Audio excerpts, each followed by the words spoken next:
Ортокмун жыргалыңа, азабыңа, ырларым жөнөй берген сапарыңа. Силерди өзүм үчүн жазган жокмун, эл журттун арасында жашагыла. Кейбирин эл көңүлүн аларсыңар, жүздөгөн жүрөктөрдү жанарсыңар. Кейбириң өлү түшкөн күчүк окшоп, керексиз таштанды да каларсыңар.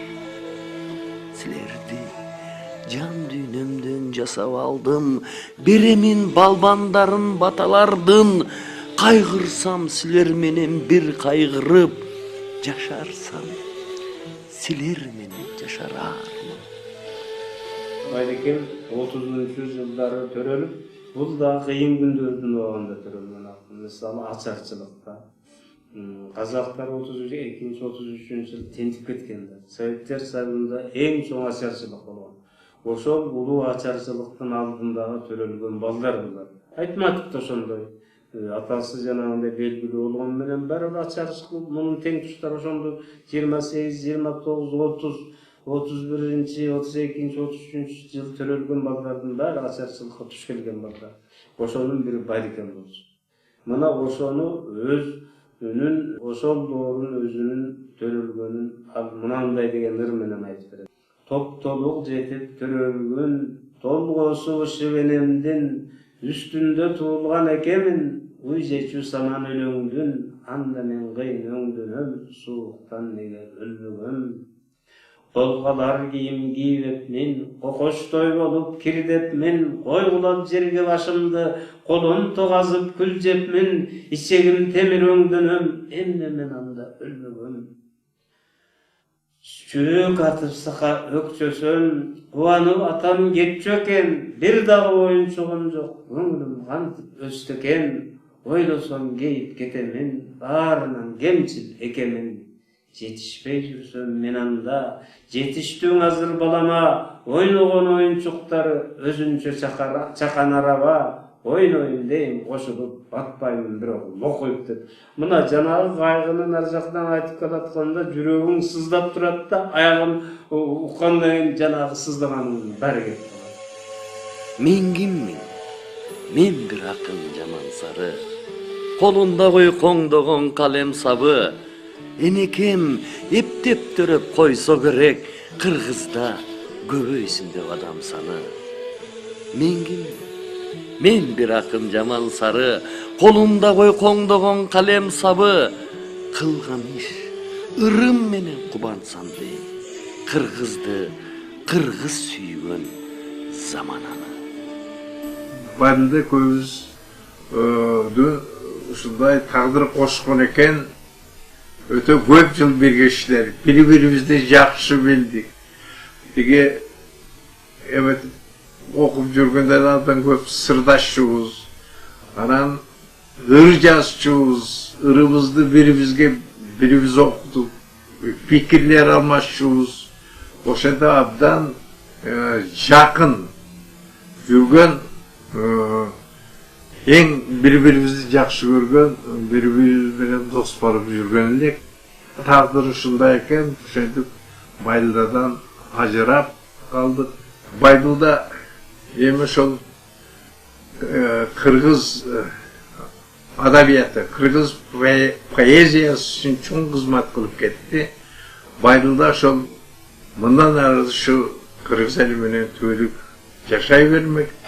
Байдылда дүйнөдөн өткөндө мен ошол өзүмүн иним, досум катары ыр жазганмын. Ошол ырымдын аягын окуп берейин. Кош досум иним Байдылда, созула турган сан жылга, экинчи узун өмүрүң турган кез күтүп алдыңда. Ыр жазган мөлтүр эң таза, болчусуң акын сен таза. Кылымдан аттап кылымга, кыргызың менен тең жаша. Чынында ошо Байдылда кыргыз элибиз менен тең жашай турган акын. Кыялым учкул болсо да, кырчын кез келбес самасам. Кыргыз деп ырдап жаш кезден, кыргыз деп карып баратам. Тойпоңдоп өскөн балачак, толгонуп келбес самасам. Тоолор деп толкуп жаш кезден, тоолор деп карып баратам. Байділда Сарноғаев аузын ашса жүрегі көрінетіндей қырғыздың дархан, ерекше жаратылған перзенті еді.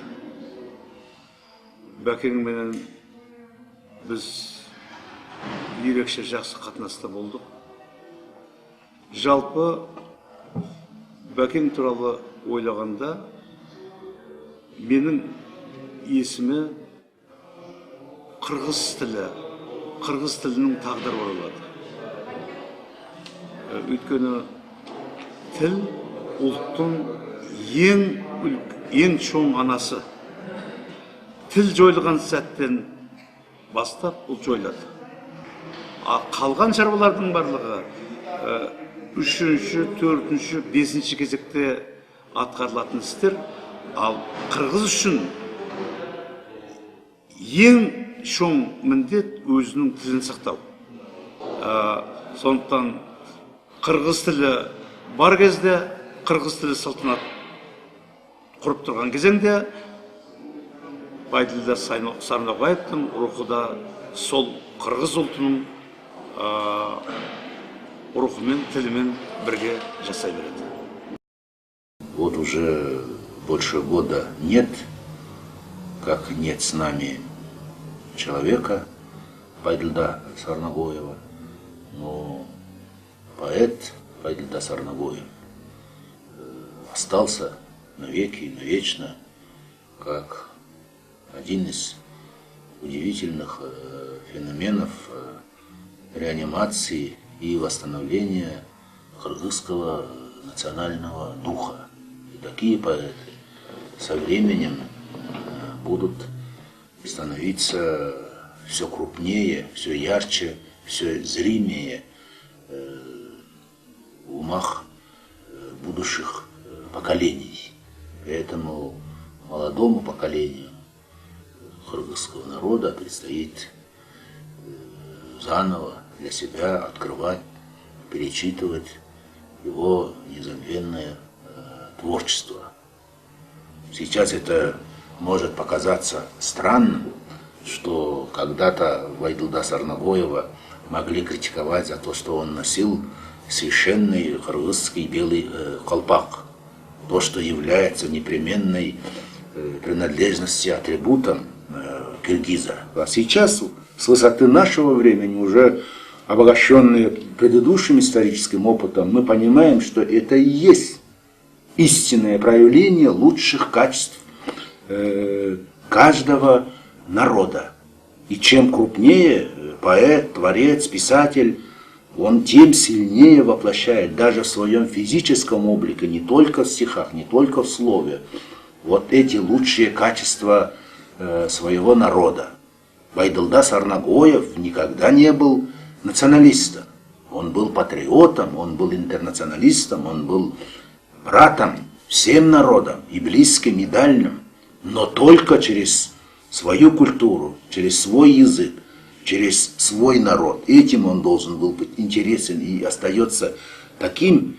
И эти его замечательные слова, которые он написал, это же навеки.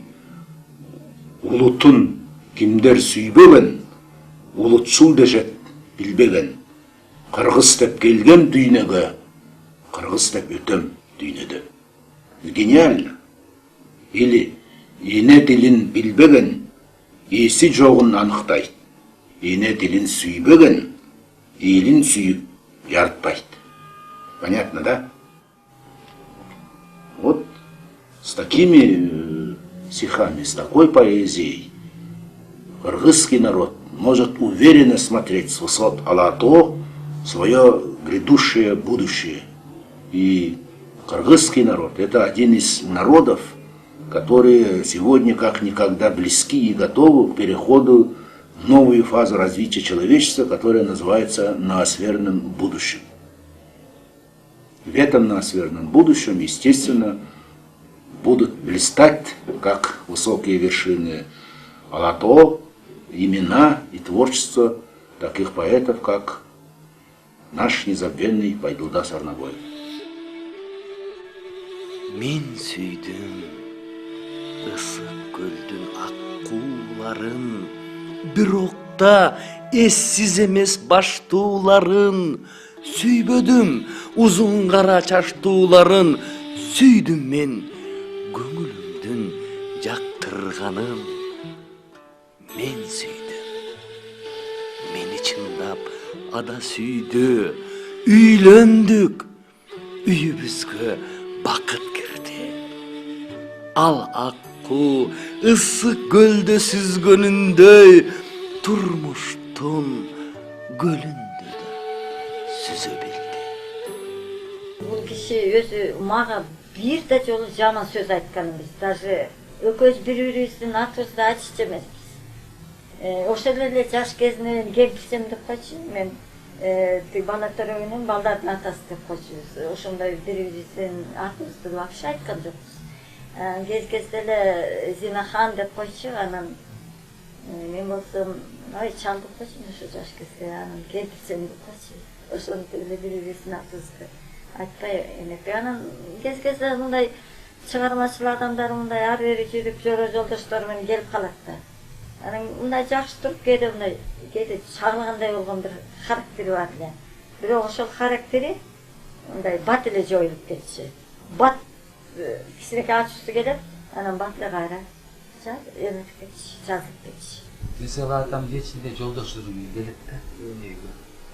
Анан биз баарыбыз солдаттай турушпайт да. Анан жети атам сурачы. Ар бирибиздин.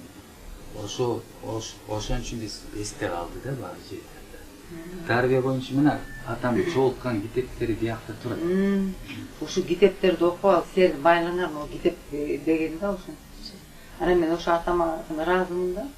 Мен образованный болсун деп эмесмин. Ар бир китептерди могу тиги байрамдан баштап Гёте, Омар Хайям, Есенинге чейин баардыгын окуп. Ошол жакта бар. Чет элдик классика болду, орус классикасы болду, мына кыргыз классикасы бар ошол жакта жыйналган да. Эң биринчи жерим, элим, мекенем деп турчу да атам. Шундан калем кармаган экен 13 жашымда. Ушул кезге чейин бүтпөгөн бир гана темам бар, бир гана ырым бар. Бул кыргыз дегендир, кыргыз элим. Менин бүтпөс ырым дал ушул. Мен бул ырдын бүткөнүн да каалабайм. Канчалык кыргыз эли, канча жылдар жашаса, кырымдар жашаса, ошентип менин ырым бүтпөй эле кете берсин деп ойлойм да. Мына ошондуктан айтып жатпайм, жанагы бул өмүрдө көп баракатты көрдүм, сыйды көрдүм, өкмөт көп нерселер менен сыйлады, ыраазымын баарына. Анан кыргыз элине барсам, түндүк кыргызга барам, түштүк кыргызга барам, бардык жер биле байдык экен деп турушат. Мунун артык акынга сыйдын кереги жок деп ойлойм. Анан ошол мен бүтпөс ырым дегенди келтирип коеюн. Жаздым. Көбүрлөрүм жазылгандан эскирип да кетти. Заман өзгөрдү. Көбүрлөр кетти, поэмалар өзгөрүп атпайбы, мен эмес башка жазуучулардыкы идея башка болду. Кыргыз бир гана идеясы бар экен. Бүтпөйт мына ошон үчүн. Мындай ырым бар.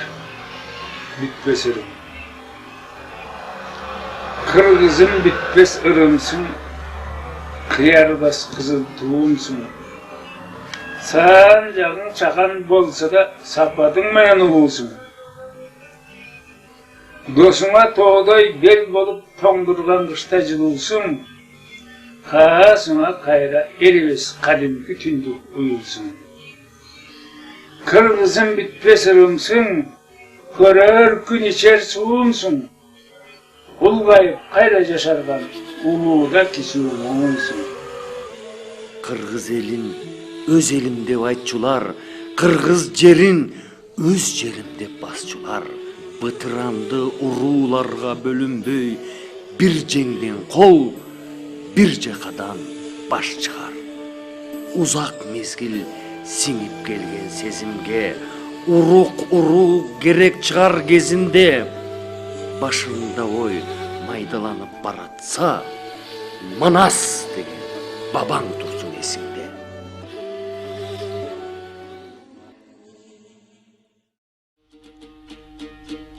Açu jaş gözden kuyulu varmanga gana koydun ey.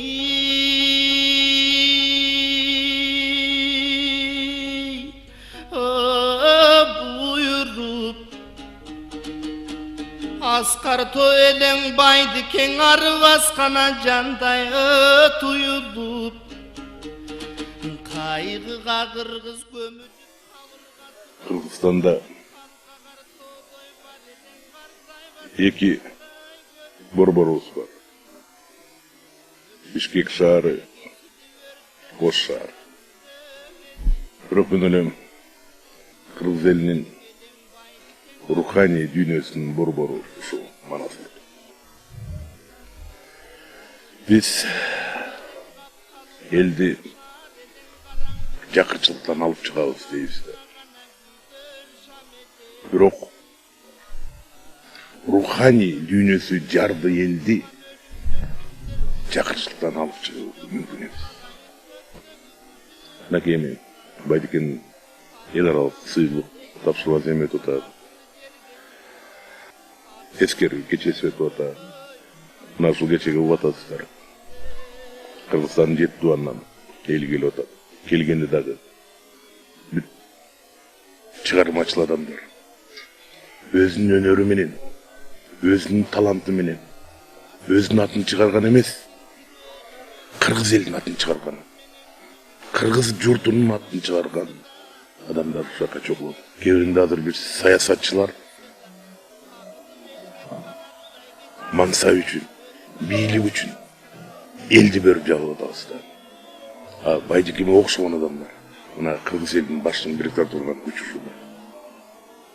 Ошондуктан мен ойлойм, бул искусствонун майрамы, поэзиянын майрамы мындан ары да улана берет го. Байдылда бул өзү ушундай бир элдин башын бириктирген, өзүнүн ыры менен бириктирген, өзүнүн ушул жан дүйнөсү менен бириктирген адам болчу да. Ошондуктан көрдүңүздөр, бул биздин биримдиктин бир кандайдыр бир деңгээлде айтканда Байдылда символу катары дагы бүгүн элге жогору бааланып атат. Мына Талас эли куттуу журт. Кыргыздын 6 курам элинин ичиндеги эң мыкты тарыхы бар, кулук мүнөзү, бардыгы таланты бар. Таланты сыртына чыгып турган 2-3 баласынын ичинен бирөөгө уйкаштырып ыр жазып, же болбой турбаса ушундай бир сонун нерселерди айта билген Таластын эли мыкты эл да. Мына Байдылданын эли аман эсен, Байдылданын эли аркасынан ушунчалык дүңгүрөтүп отургандан кийин Байдылда өлбөптүр. Себеби анын ырылары дагы өлбөс болуп жаралган өз заманында. Аны өзү эле айткан, менин ырларымы кийин көрөт, түшүнөт деп. Байдылда Сарнагоев улуу акындардан болгон. Бүгүн биз мамлекеттик улуттук идеология издеп, мамлекеттик деңгээлде изденип атабыз. Улуттук идеология бул биздин тарыхыбыз. Бул биздин тарыхтагы конкреттүү каарман адамдар. Мына ошондой биздин таянган акындарыбыздын бири Байдылда Сарнагоев болгон. Ал кишинин арбагын эскерип, ал кишинин чыгармачылыгын дагы бир жолу эскерип, мына ушул жерге чыгармачыл адамдар жиналып отурат. Бул иш-чаранын бир айырмасы, бул мамлекеттик эмес, коомдук уюм тарабынан уюшулуп, коомдук ишкерлер келип мына ушул жерде катышып отурат. Бул башка иш-чаралардан мына ушунусу менен айырмаланат. Ал эми биз мамлекеттик деңгээлде мына ушуга окшогон иш-чараларды өткөрүп, ошондой эле мамлекет өз саясатында материалдык жактан стимул берүү жөнгө салыш керек. Байдыке сиз жок көчө болбой калат экен, Бишкектин көркү кетип калат экен. Сиз нары бери басып турчу элеңиз, базарга барчу элеңиз, базардын да көркү жок десем, минтип айтты да, баягыл эмес ал жайым, балдакчан болуп алгамын, батальон тарап жок болуп базарга барбай калгамын деди да. Анан мен дагы жаза калдым. Чот каккан менен жашыңыз, чокудан бийик башыңыз, чоо жайды сурап койбогон чоңдорго жокпу датыңыз десем, Байдыкем телефондон айтты. Чоңдорда ачка тойсунчу, чоң ичип, чоң жеп оңсунчу, чокою күндө жыртылган чоң кыргыз аман болсунчу деди.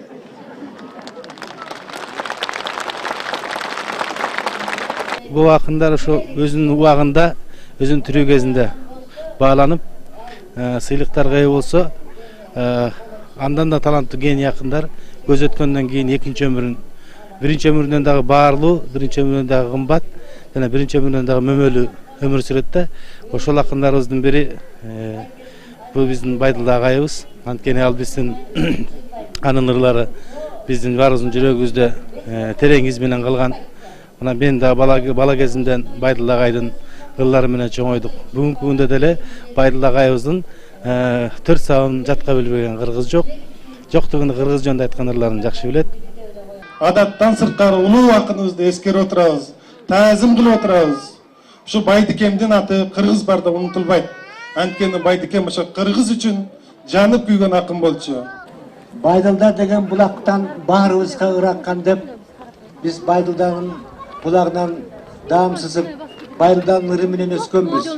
Байдыкем кыргыз поэзиясындагы бир өзүнчө кайталан кыз көк жалдыгы менен бийликке жагынбаган бир жагымпоз кошоматчылыгы жогунан көкүрөгүндөгү оруган таланты менен бүт кыргызга жаккан.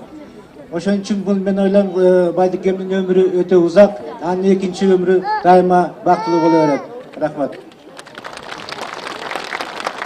Танаписке чогулустан чыккансып, таза, тыкан кийинген, ар сөзүнө өзү болуп дирижер, арманжасы арбашкача ийилген, тамшандырып жатты элди, таштап коюп Райкандан Мидинден, соосу дагы кызуусу дагы икрат, сок Байдыке айланайын тилиңден, Байдылдабы чыны менен ушулбу, азыр мына асылсам деп мойнуна, араң-арам кармап турдум бутумду.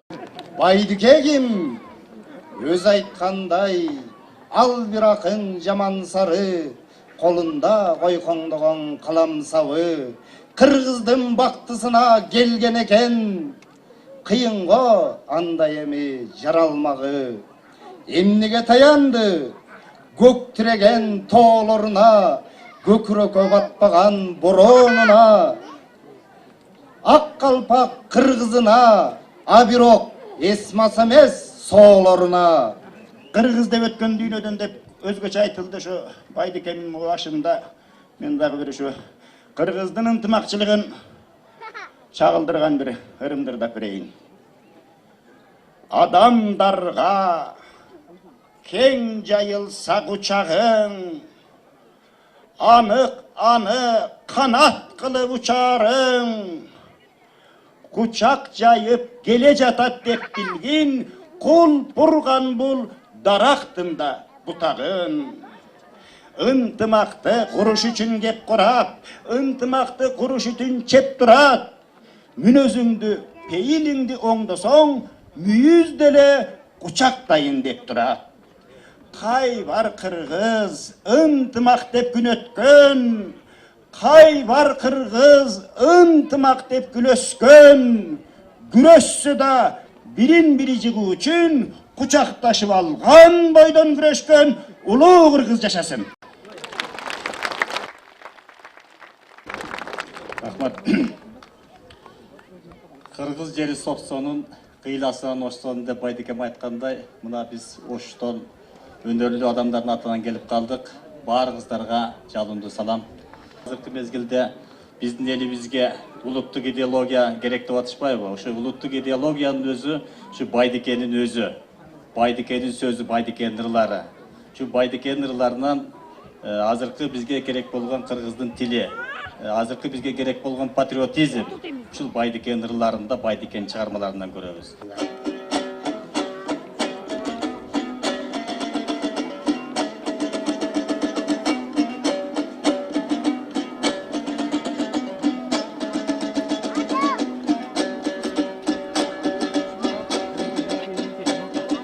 Tuğulgan jeri talas deyt, tüvatası manas deyt. Urusu olot kuşçu deyt, uğuldarının mıktı deyt. Tayekesi saru deyt, talantı menen babu deyt.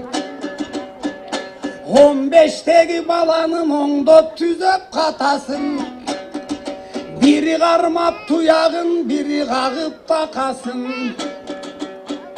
Bizim menen ıraykan mıhtap erip batasın. Salgan eken jarışka sarını koydun sakasın. Bilinbegen bar jogu bir gezdeki javaga. Bayge verbes taptakır, anam buğdan çıktı saralan.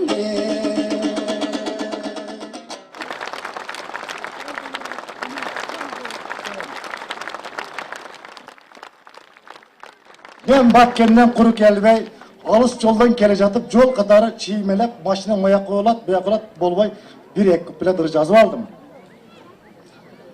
Байдылда бұлбұл ақын төгіп көнгөн, атчабым алыс кеткен дүбүттерден, артынан бара жатқан ақындардың далайын салпақтатып күйіктірген, сөздері бадырақтай иригеле, сөздері өлі емес, тиригеле, мынайы қуат беріп, жүрегіңе нұр болып, тамып тұрат билиңерге.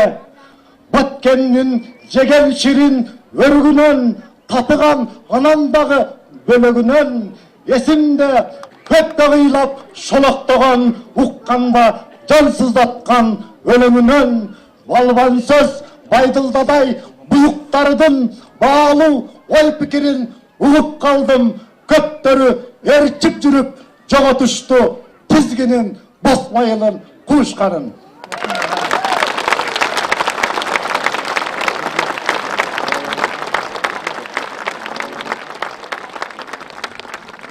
Рахмат, улуу урматтуу ушул жерде отурган калайык калк. Бүгүнкү күндө биз өтө ыраазыбыз. Ушинтип уюштуруп, атабыздын арбагына багыштап, Куран окуп, анан могул жерде чыгармачыл инсандардын башыны топтоп отурган инсандарга Боке сизге чоң рахмат. Калган бирде чыгармачылык кишилерге дагы рахмат. Анан айтарым, Байдылда атабыздын жаткан жери жайлуу болсун, топурагы торко болуп, арбагы бириштин төрдө жүрсүн. Бар болуңуздар, рахмат сиздерге. Байдыкем кайтыш болгондо Кыргыздын өзүнүн салты менен ошо Байдыкемди жоктоо ырын, кошо ырын жазган элем, ошону окуп берейин. Кыргызга акын туулган, кыйырга аты угулган, кайгыга чөгүп турабыз, кыйкырсак таппай туурунан. Энеден акын туулган, ыр көлүнө жуунган, эл сүйгөн элдик акынды учурдук алтын туурдан. Улутун кимдер сүйбөгөн, улутчул дешер билбеген, улуттук улуу акынды учурдук жалган дүйнөдөн. Кыргыз деп ырдап өмүрдөн, кыялга терең чөмүлгөн, кылымга бийик кыйкырып, кыргыз деп өттү дүйнөдөн. Байдылда жөн эле акын болгон эмес. Байдылда бул кыргыз элинин туткасы болгон. Себеби Байдылданы окуй келсең, мунун ырларында биздин экономикага, биздин турмушубузга, үй бүлөбүзгө бардыгына салым кошкон адам. Turganda ötüptür uşul jergede özgöçö mыкты жылдары andan beri karasak mınan aralaşıp olturup bugün ezelgi sözün atanın eskeri. Байдылдагы абыз 21-кылымдагы жалаң эле кыргыз эмес, казак эмес, бүтүндөй түрк дүйнөсүндөгү улуу акын. Мисалы Байдыке кыргыз деп жашады. Кыргыздын намысын айтып, бардык нерседен кечип, ошо кыргыз деп кыйкырып жүрүп өттү. Шерниязов да ошондой. Ушул жагынан булар табышкан болуш керек да. ошол тиги кишинин жасай албай калган, айта албай калгандарын бул болот мүмкүн уланткысы келгендер. Ошондон эле мына ушул иш-чаралар жүрүп атабы деп ойлойм. Ар бир иш-чарада айтылган сөз, айтылган курч сөз, акындын ырлары элдин көкүрөгүндөгү улуттук ар намысту ойготот, бийиктетет деп ойлойм. Байдылда атындагы эл аралык сыйлык комиссиянын талкуусунан кийин Кыргыз Республикасынын эл акыны Шайлебек Дүйшеевдин Арабадагы ыр жыйнактарына, Тургунбек Бекболотовдун Муздак тамчылар жыйнагына ыйгарылсын. Биринчи, үчүнчү, Кыргыз Республикасынын эл акыны Шайлебек Дүйшеевге Байдылда атындагы эл аралык сыйлыктын ээси деген наамы ыйгарылып, 100 000 сом өлчөмүндө акчалай сыйлык, диплом, лауреаттык медаль күбөлүгү менен тапшырылсын. Байдылда атындагы биринчи сыйлыктын лауреаты, биринчи лауреаты алыс кат башына төрөлгөн, Карагайчы кемпирдин канатына бөлөнгөн, анан окуу издеп Бишкекке көргөн, 1950-жылдын 23-июлунда Ачаң айында деген айында төрөлгөн Кыргыз Республикасынын эл акыны Шайлебек Дүйшеев.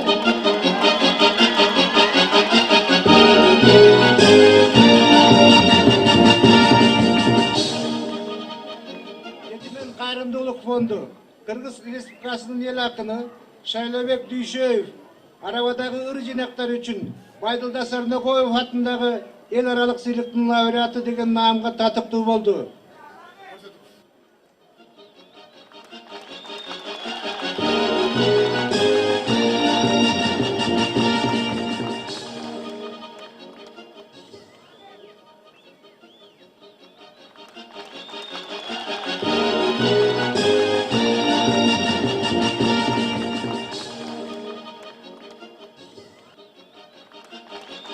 Akçalay sıylık kutucağın içinde Tuktura 100 000 som.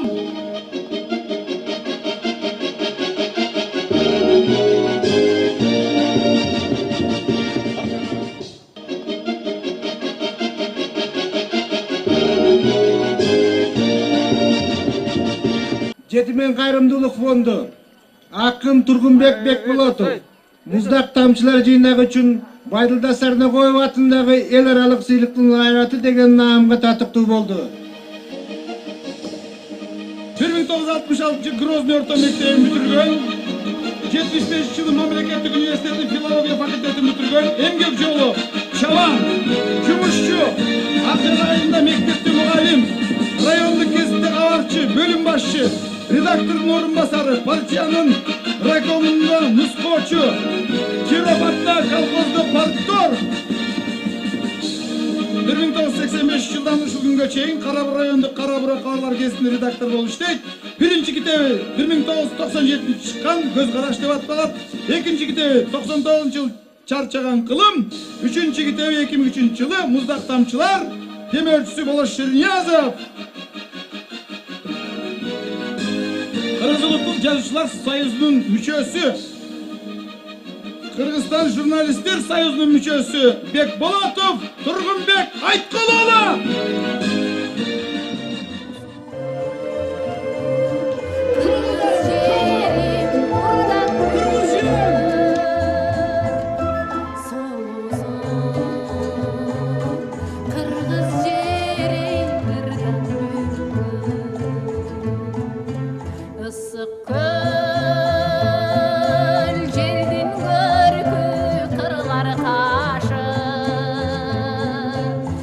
Adırlar